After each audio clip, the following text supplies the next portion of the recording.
بعد اذن حضرتك غلط تكلمي. وانت بتساله اخر مره ليه؟ اتفسحتي امتى؟ لا اله الا الله، انا هقوم وانسحب. انا مش حابه المكان طب كده انت لما وانا من الاول. اخر مره لا سافرت معلش كان معاك مين؟ كده ما ينفعش حضرتك تكلمي؟ لا ممكن تفضلي تقعدي. اسفه بعد إذن هو حضرتك. مش حابب يقول حاجه. بعد- انت ليه بتساله في ما حاجه هي ينفعش. مش حاببها؟ دعاء ممكن لا تقعدي؟ انتوا هنا يا أحمد، مستضيفيننا آخر مرة أسئلة. سافرت مع فين مين؟ المخرج اللي هنا من فضلك؟ كنت مع ايمان. ايمان؟ طيب طب انت متجوزه ولا ده علاقه قديمه؟ هو حضرتك اسمك ايمان؟ علاقه قديمه. دي علاقه قديمه وحضرتك اسمك ايمان؟ طب يا لا لا، دكتور طب انا اللي ممكن انت اصحيه بتعمله بقى؟ ده اقعدي، بيعمل ممكن مشاكل تقعدي يا عشان انا دكتور. اصحيه؟ ممكن اقعدي لو سمحت. عين ضيوف مميزين.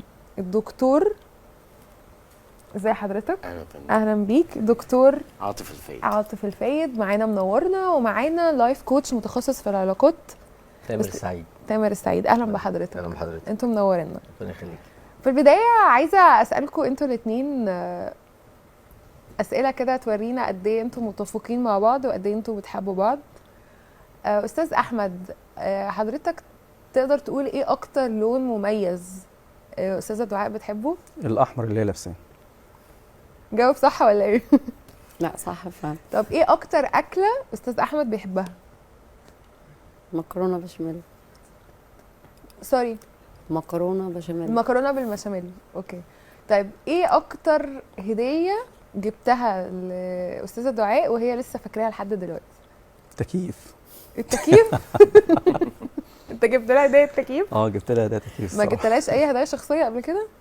انا انت الهديه؟ انا في احسن من كده هديه؟ طيب لا أستاذ جاب دعاء. لي موبايل. جاب لك موبايل. طيب استاذ دعاء، ايه اكتر حاجه لما بتعمليها ممكن تعصب استاذ احمد؟ اني ازعق في الاولاد وهو قاعد. طيب لو قلنا ايه اكتر حاجه استاذه دعاء ما بتحبش تبقى موجوده في البيت؟ انا بتحب اولادها اكتر منك؟ لا خالص. يعني هي بتحب الاسره كلها. تمام. بس هي ما بتحبش، اكيد ما بتحبش زي كل الستات المصريين ما بيحبوش نكد في البيت. طيب خلينا نقول يعني انتوا لما اخترتوا بعض وحبيتوا بعض، يعني احكوا لنا كده ايه اللي حصل؟ اتعرفت عليها فين؟ شفتها فين؟ في النيل هيلتون. في النايل هيلتون. النظره الاولى. ده من وقت قد ايه؟ من 24 سنه. من 24 سنه. وبعدين ايه اللي حصل؟ احكي لنا يا استاذه دعاء. لا هو انا كنت رايحه مع صاحبتي وهي كانت زميلته يعني في الشغل وكده. ايامها كانوا بيشتغلوا مع بعض وهما لسه في الاول يعني. فانا كنت هي صاحبتي واحنا كنا رايحين نشتري حاجات وهما اتقابلوا يعني. فاتقابلنا. حسيتي باحساس لطيف يعني لما شفتيه قلتي هو ده اللي انا هكمل معاه حياتي بقيت حياتي؟ هو قولي الصراحه. لا هو لا هو مبدئيا في الاول كان الموضوع عادي، بس بعد كده بقى اما رحنا بعديها صاحبتي دي عزمتني على رحله مع بعض، كلنا كنا طالعين تبع الجامعه، فطلعنا مع بعض وهو جه معانا وزمايلنا كلها. فابتدت ستيب باي ستيب كده يعني، خطوه بخطوه، وبعد كده ابتدت بقى جت بالتفاهم والكلام مع بعض والدنيا تمام. استاذ احمد كان رومانسي بقى معاكي في الاول وكده؟ جدا. يعني احكي لنا بقى اكتر عن الجزء الرومانسي اللي هو حلاوه البدايات. لحد دلوقتي يعني كان دايما بيحاول يعني يجي ويتكلم معايا وكان دايما مثلا يتصل بالتليفون ويكلمني، ودايما يعني رحلات ضحك هزار جذب احاديث. لو انا بعيد يجي يتكلم معانا انا واصحابي. يعني كان زي اي شاب كده بيحاول يجي ويتكلم يجتذب اي بنت في الاول يعني. بس هي ما كانتش عايزه الصراحه. هي كانت رافضه جدا. قالت انا هتجوز اي حد في الدنيا الا ده في البدايه. انا اصريت الصراحه، بقيت ابص لك على فكره انت هتبقى مراتي. تقول لي ماله ده بقى؟ ايه يا جماعه بتشوفوا يا جماعه زمايلكم يا جماعه؟ معقوله؟ ليه حسيتي ان انت كنتي رافضه؟ لا هو ما كنتش رافضه احمد كاحمد يعني. انا كنت رافضه الفكره نفسها يعني. ان انا كنت ساعتها لسه في الكليه في اخر سنه، وما كنتش حابه ان انا ارتبط دلوقتي يعني.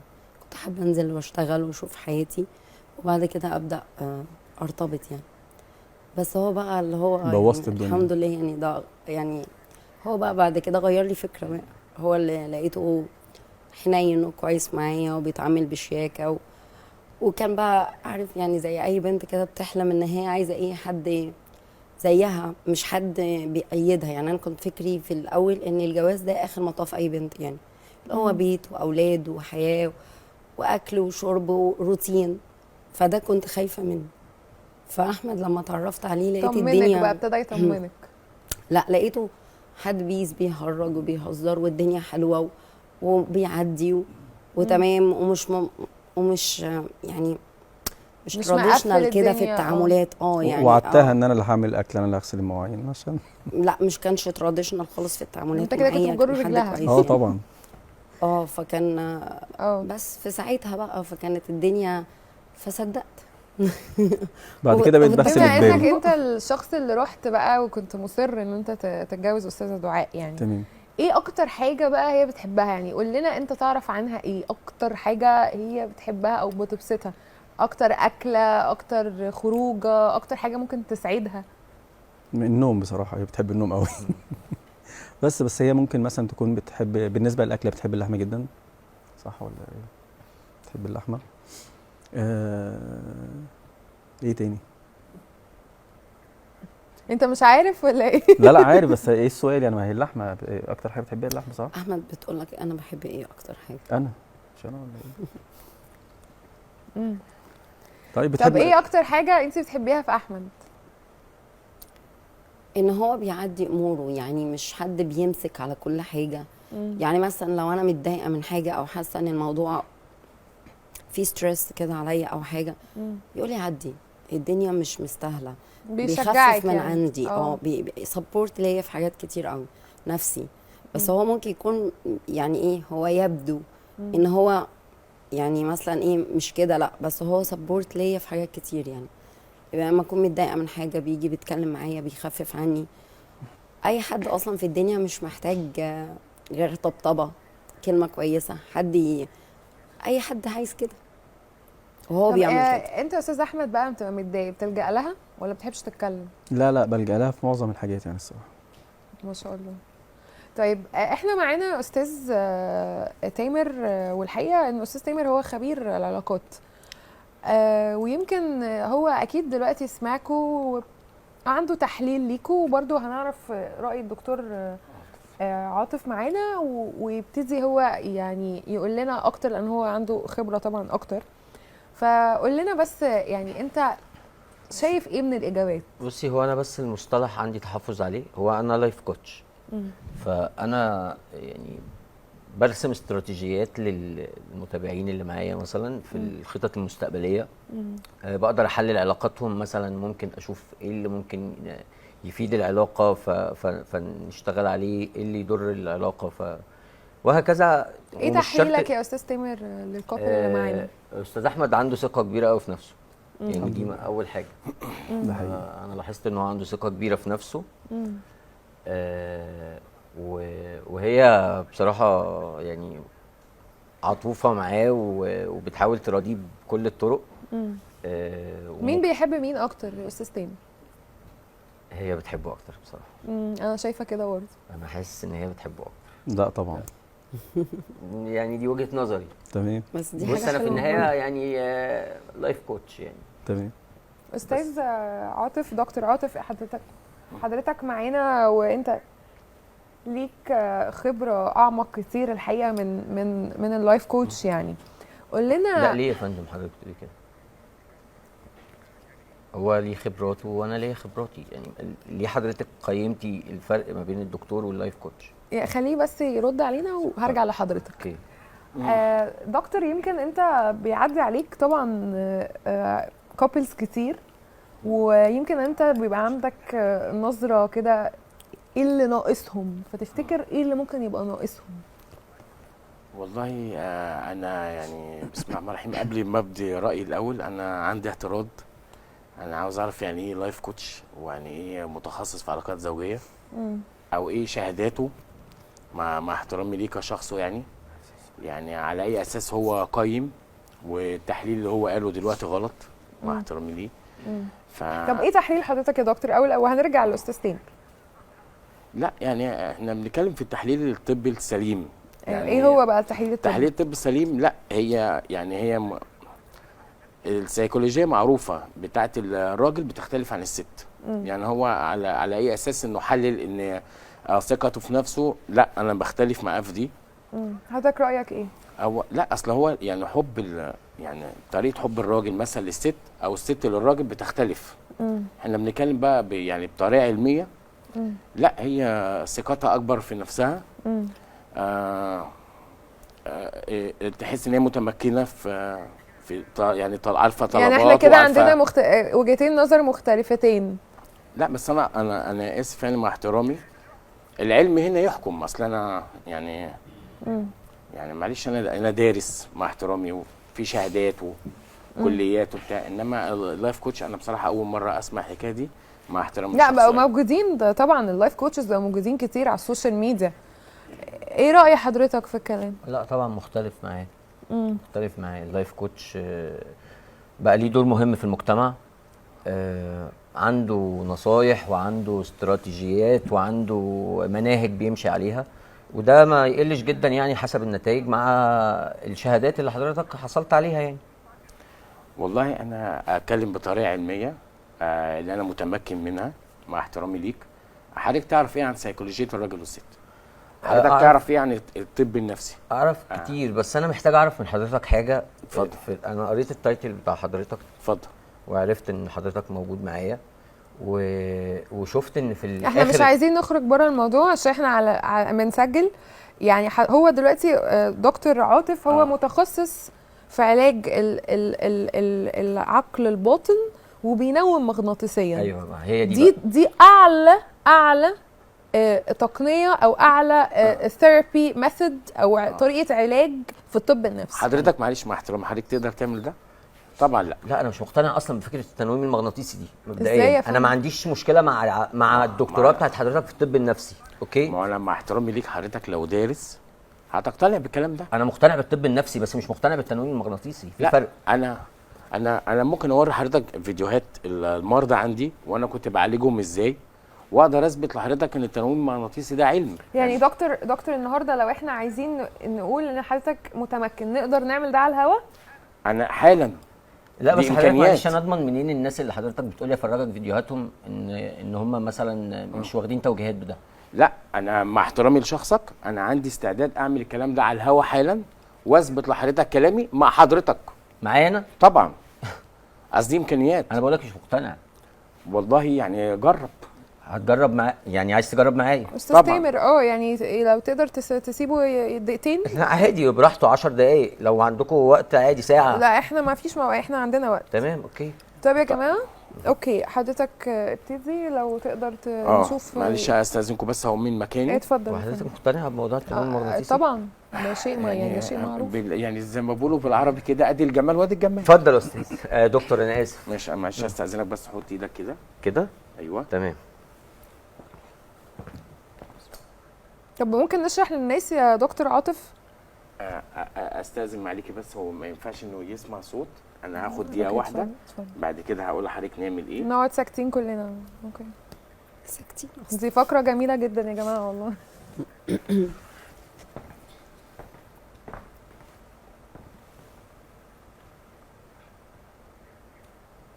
انا حاسه ان انا مش مقتنعه.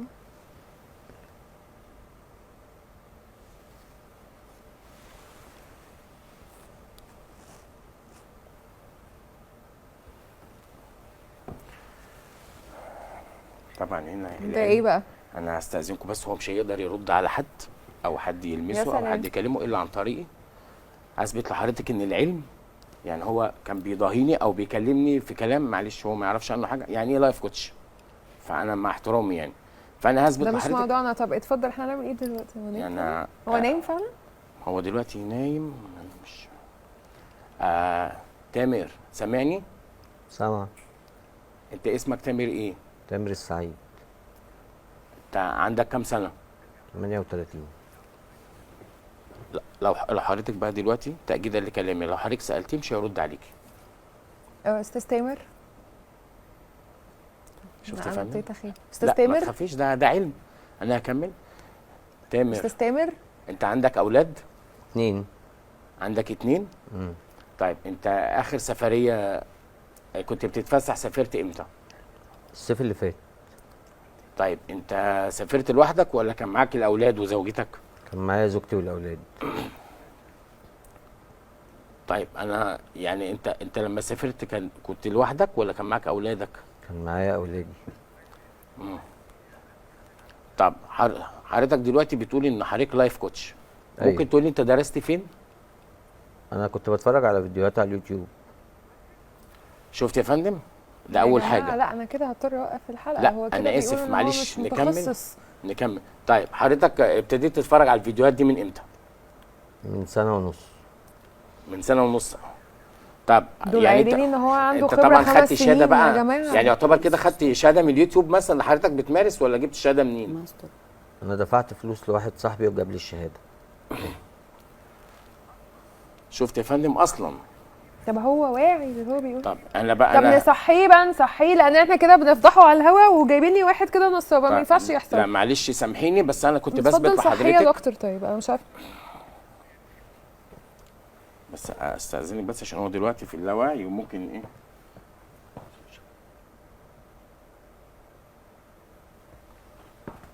طبعا هو هيفوق مش حاسس باي حاجه خالص.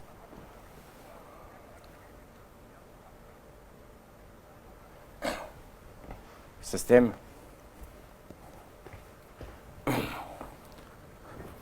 استاذ تامر انت خدت طبعا شهادات من اليوتيوب وبقالك سنه ونص ولا الكلام ده ايه؟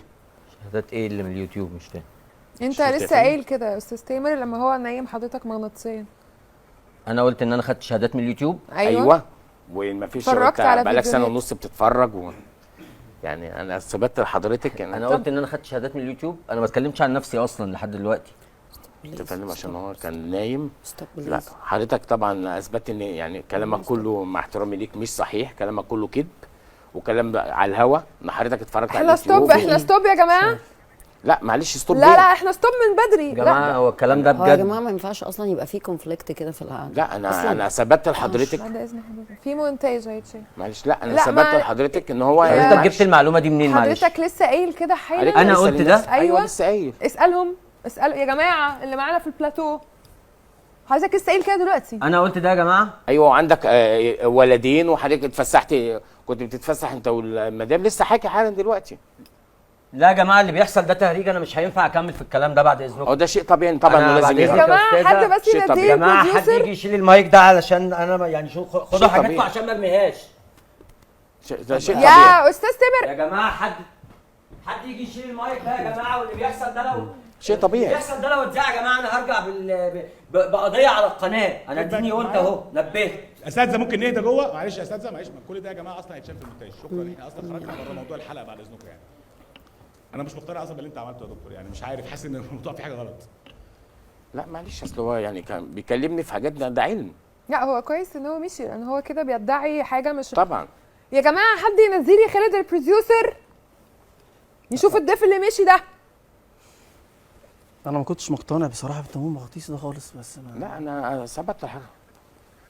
ده انا ممكن لا هو اقنعك في انت دكاتره كمان نفسيين لو أنا- بتعمله فعلا، بس هو الراجل ده غريب جدا بصراحه. لا انا ممكن اقنع حضرتك كمان لو حبيت تجرب، انا تحت امرك. ده انا تمام. انا تمام. لا انت خايف من ايه؟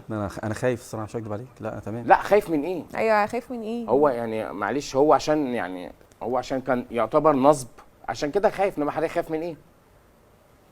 بس لا طبعا. اكيد كل واحد بيبقى عنده حاجه كده جوه مش حابب حد يعرفها. يعني اكيد. والله دي حاجه ترجع لكم، بس انا انت يعني برايفسي. اثبت لحضرتك ان العلم يعني هو ده كده يعني ايوه هو هو شغال هو بالفهلوه. سأل اسئله عامه، يعني حضرتك اكيد مش ولا بتضحك علينا مثلا في شغلانتك ولا بتضحك علينا في حاجه، فحضرتك خايف من ايه؟ لا ما انا مش قايل شغلانتي، انا مش قايل حاجه اصلا، انا ما فيش معلومات عايزك عنها. تشتغل الموضوع إيه؟ اصلا مش كده.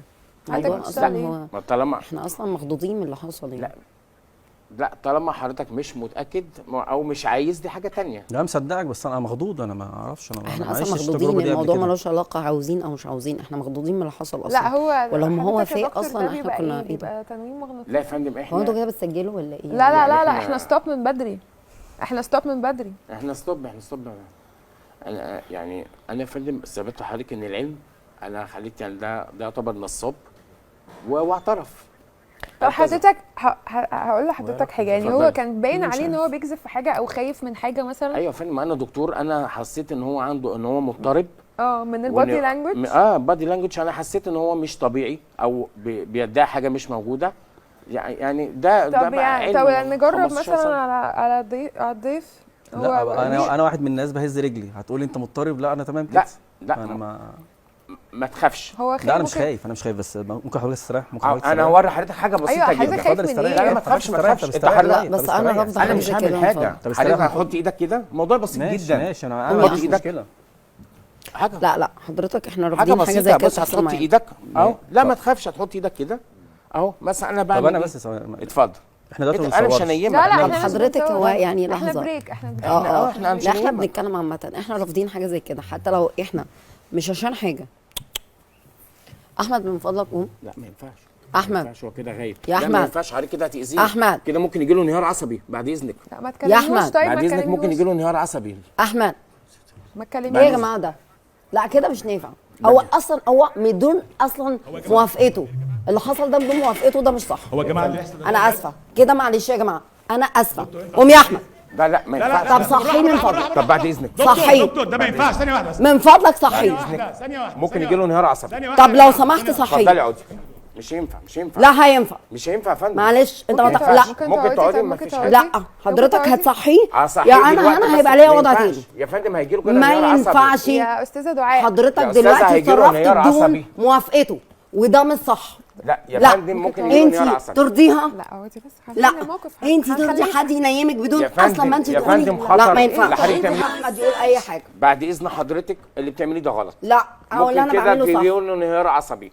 يا ممكن يغمى حضرتك عليه. أنا ممكن بعمله دقيقتين صح. دقيقتين ممكن تدينا دقيقتين بس. يا فندم اتفضل. كده يعتبر ادينا دقيقتين الدم يصحيه واقف، وخلاص. يا ما أستاذ. بيوصلش المخ. ما ينفعش يصحى اقل حاجه دقيقتين، اقل حاجه. ما ينفعش بعد اذنك. بس حضرتك يعني هو قال لك لا انا مش حابب كده، ازاي حضرتك يا تعمل أستاذة كده؟ دعاء. معلش انت سامعني يا احمد؟ لو سمحت ما تسالوش. انت اسمك احمد ايه؟ احمد مصطفى خضر. انت عندك اولاد يا احمد؟ عندي 3 اولاد. هو انت بتسالني اخر ليه مره حضرتك؟ اتفسحت امتى يا ابو حميد؟ بعد اذن حضرتك غلط تكلمي. وانت بتسالني اخر مره ليه؟ اتفسحتي فندم امتى؟ بس- لا اله الا الله، انا هقوم وانسحب. انا مش حابه المكان طب كده انت لما وانا من الاول. آخر مرة لا سافرت معلش كان معاك مين؟ كده ما ينفعش حضرتك تكلمني. لا ممكن تفضلي اسفه تقعدي. اسفه. بعد إذن هو حضرتك. مش حابب يقول حاجه. بعد- انت ليه بتساله في ما حاجه هو ينفعش. مش يا حاببها؟ أستاذة دعاء ممكن لا تقعدي؟ انتوا هنا يا أحمد، مستضيفيننا آخر مرة أسئلة. سافرت مع فين مين؟ المخرج اللي هنا من فضلك؟ كنت مع ايمان. ايمان؟ طيب. طب انت متجوزه ولا ده علاقه قديمه؟ هو حضرتك اسمك ايمان؟ علاقه قديمه. دي علاقه قديمه وحضرتك اسمك ايمان؟ طب يا لا دكتور، طب انا اللي ممكن انت اصحيه بتعمله بقى ده اقعدي؟ بيعمل ممكن مشاكل تقعدي يا عشان انا دكتور. اصحيه؟ ممكن اقعدي لو سمحت؟ طب معلش انت بتحب ايمان؟ جدا. هو حضرتك اسمك ايمان ولا اكمل ولا اقعد؟ لا ما تكملش، مش عايزه اقعد. ماشي. لا بعد ده اذن حضرتك مين هو إيمان تتكلمي عشان دي هو يا دلوقتي في دكتور؟ اللاوعي. يا دكتور ابو حميد عامل ايه؟ يا ابو حميد اخبارك ايه؟ حبيبي تمام. اولادك كويسين الحمد لله بخير؟ اه انا حنين معانا بقى. فين حنين؟ ربنا يا حلال. انت اخر مره اتفسحت امتى؟ أنا بقالي كتير قوي. بقالك كتير؟ بقالك قد لا ايه بقالي بس؟ كتير ما خرجتش. طب نرجع للحلقه. نرجع للحلقه. انا مش هسقف. انا اسفه يا معلش. يا انا أستاذة اسفه دعاء. طب باك ستاند باي يا جماعه. ستاند باي. في ايه يا جماعه؟ يا معلش استاذه أنا دعاء يا جماعه أنا احنا آسفة. بنعمل حلقتنا كل ده آسفة أصلاً كده مش صح. موجود في يا الحلقة. استاذه والله يا ابدا. استاذه. اسفه مش هكمل، والله ما هكمل. ايوه ممكن. والله ما هكمل الحلقه. طب ايه اللي ممكن ضايقك؟ والله ما هكمل الحلقه. ايوه. انت بتعمل ايه حضرتك؟ لا دي انت بتصور ايه؟ يا فندم كواليس دي عادي. كواليس دي لا ما عادي. يصحش. يعني ملهاش هو علاقة دلوقتي بيكي، هو كواليس. دلوقتي بيخونك، احنا مالنا؟ مش مين فاهمه هي الناس اللي بتشكر بتقول- يعني طب لا ما فيش المذيع حاجه طيب بعد اذنك. لا ده والإنتاج ممكن طيب بعد اذنك بس على استاذ فكرة، احمد ممكن تقعد بس؟ الخيانه مش فارقه كتير. على هنكمل فكرة. الحلقه هقول لحضرتك علاقتي بيه انا هعرف اتكلم يا معاه. فندم بص ممكن الله. تنسي اي طب حاجه. خلاص هنختم انا الحلقة. بتكلم مع طب هنختم حضرتك الحلقة. انت. ازاي ده هيحصل؟ طب ازاي؟ طب اتفضلي اقول لحضرتك حاجه، اتفضلي ما تكملي. هنختم هنختم بس يا فندم، هنختم بس. نختم الحلقه وخلاص على كده. هنختم معلش. الحلقه وبعد كده نتكلم. لا انا مش هتذاع خلاص. اصلا. انا خلاص ما حاسة بيكي، تزعيش، انا ماشي، عارفه ان اتفضلي. الخيانه خلاص، دي حاجه معلش، بتوجع، انا اختموها. حاسه بيكي. انا مش عايزه خيانه ايه يا حضرتك، انا عايزه اقول لحضرتك الموضوع مش خيانه، الموضوع ان احنا في بيرميشن، في كلام مع بعض، ايوه يا فندم. في بيرميشن حضرتك نقعد خدت جوه، permission نقعد من جوه، الدكتور. نقعد جوه، اتفضل نتكلم. اتفضل يلا اتفضل. اختموها بعد اذنكم. هو الدكتور ده من حقه ينيمه نوم. انا على فكره كل مشكلتي ان هو ينام نوم مغناطيسي. ليه؟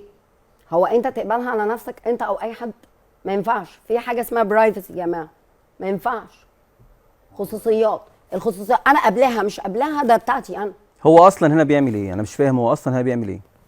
هو بيقول ان انت كنت مسافر، فانت قلت له مع مين؟ قلت مع واحده اسمها ايمان. بس ده ما حصلش، ده ما حصلش. هو مش قال كده؟ هو قال كده بس عادي يعني. لا عادي ما هو إيه؟ اصل انا عادي. حضرتك دلوقتي بتتكلمي في الواقع انه ما حصلش. الواقع ممكن انه ما ايمان دي حصلش. تكون بتساعده في الشغل، ممكن ايمان دي تكون اي حاجه، ما هو مش لازم تكون لافر يعني. حضرتك بصراحه لارج قوي. لا مش انت لارج لارج قوي بصراحه. لا مش انا لارج. لو منك مش هبعمل كده بصراحه. لا لا لا، ما احنا يعني احييك عليها بصراحه، هي ست تستحمل اي حاجه يعني. احييك على اختيارك. لا على فكره هي غيره جدا، وهي لو مقتنعه باللي انا قلته، لو عندها شيء من الحقيقه اصلا، لو انا قلت حاجه اصلا. لا اصل هي بجد فعلا يعني مش عارفه، انا لو مكانها مش هستحمل كده بصراحه. موضوع غريب قوي. عايزه اقول لحضرتك حاجه، انا اصلا كل اعتراضي على اللي بيحصل كله، يعني ما ينفعش هو يقوم ينيمه نوم مغناطيسي. لا وانا بدون اعتراضي إذن. بحييكي على تكون ثقتك فندم أنا بنفسك. ده كان مقلب.